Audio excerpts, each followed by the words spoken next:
Grabbing a freshly baked newspaper from the iron, Holmes began to patrol across the chaise lounge. He baffled and snaffled his way through its piping hot pages, before suddenly letting out an exclamation. Aha! He extinguished the paper in the tureen of creme fraiche. Would your visit to my lodgings have anything to do with a story printed in last night's Standard? A brief but significant tale of theft from a hansom? The king turned ashen with fear, then crimson with embarrassment, save for a tiny part of his forehead which remained grey, giving the impression of a window reflected in the surface of a child's balloon. Mr. Holmes, last night. The words stuck on those regal lips, which I now noticed were of a colour I had never seen before. Last night, as I waited outside an inn, a thief apprehended that which is most dear to me. A little kitten? Holmes suggested. No. Pray, continue. Alas, I wish it had been a little kitten. Yes, they are cute, aren't they? I've asked Father Christmas for one this year. The king gave me a look of disbelief, before continuing, now addressing myself directly.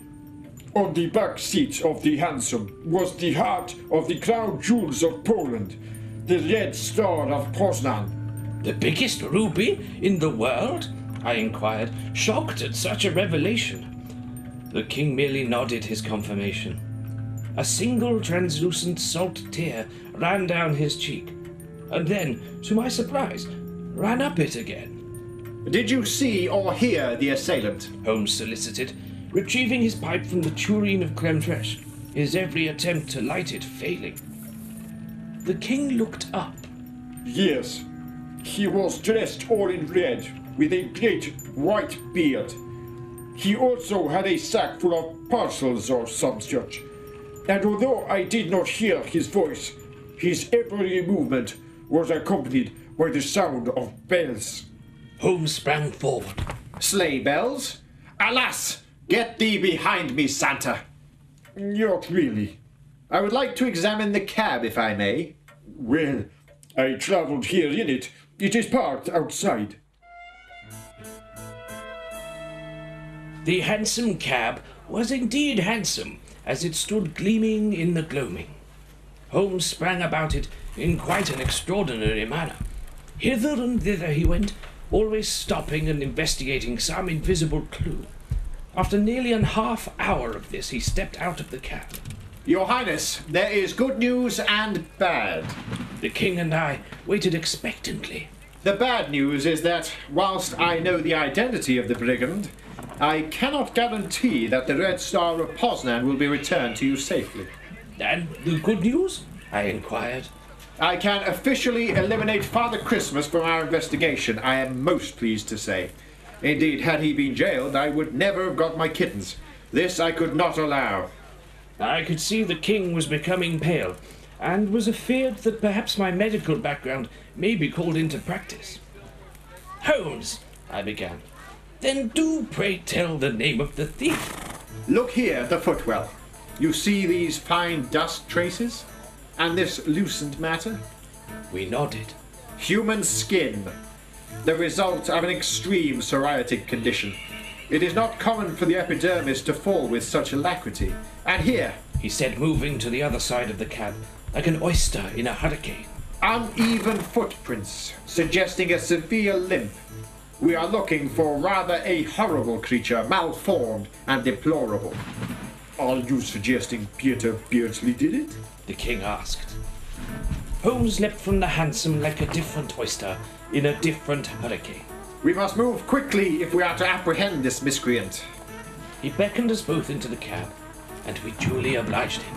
Cabby, Tottenham Court Road. The court road was as bustling as ever, slowing our progress. Holmes could not disguise his annoyance. This quickly turned to an expression of animation as we overtook an old tin avocado seller and his van. There he is! Both His Highness and I looked out at the window expectantly, searching for this odious, malodorous, malevolent man. Alas, all we could see was yet another man dressed as Father Christmas. The king gave out a long and exhausted sigh. "My dear fellow, if you could keep your mind off those kittens for 5 seconds, I stated wearily. Before I had finished my sentence, Holmes had bounded into the busy street like an as never seen before species of oyster in an unheralded strength of hurricane. We did our best to follow him, but the throng of festive London kept us at bay. People and vehicles swarmed around us. It was like a hurricane inside an oyster.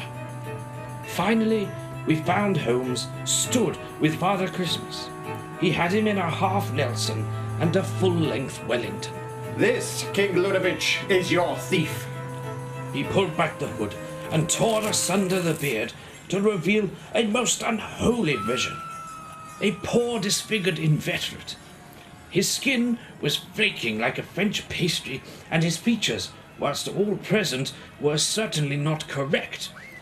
The creature snarled and wailed like a tit. Who? Where? How? The king asked, with little recourse to clarity of argument. Elementary.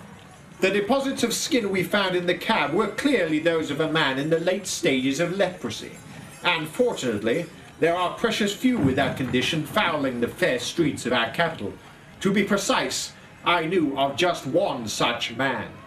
But how did you know where to find him? Watson, a leper never changes its spot.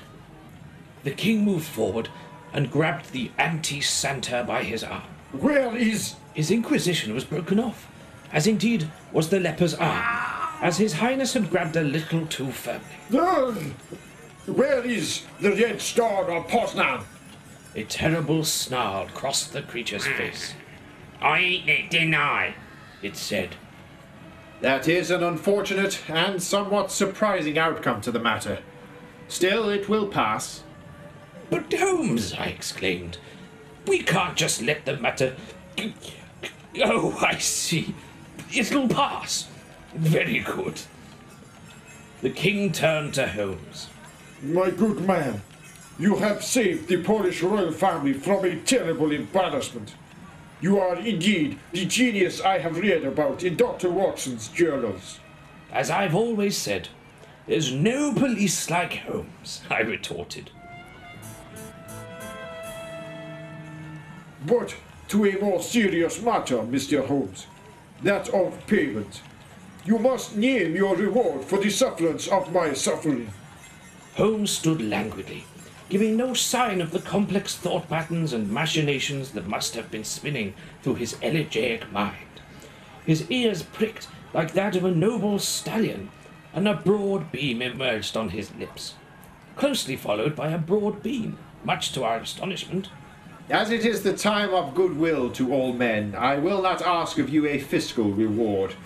But perhaps you would do me the honor of providing me with a Christmas gift. Name it. It is yours to receive.